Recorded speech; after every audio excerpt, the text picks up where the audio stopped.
Glenn Kantav is a techie who loves sharing his work, which incidentally has always been influenced by his Black identity. My parents told me from a very young age that you will not be treated like your white friends. There are certain privileges that you do not have, and it's affected my conduct. It affects how I navigate spaces. Kantav isn't alone.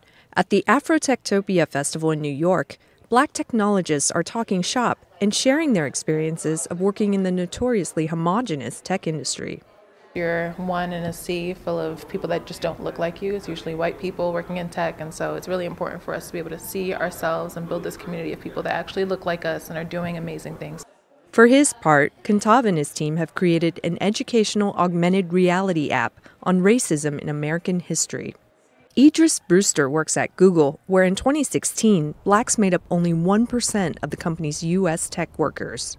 He wants to see more minorities become tech creators, not just end users. There's algorithms being created in our world right now that are detrimental to people of color because they're not made for people of color.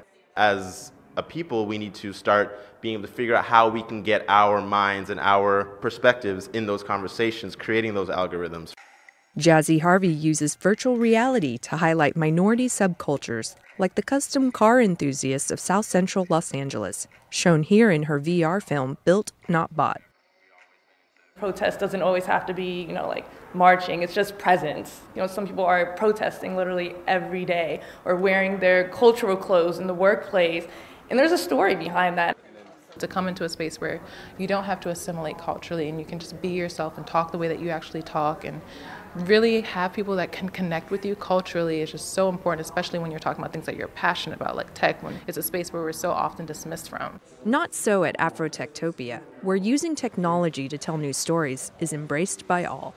Tina Trin, VOA News, New York.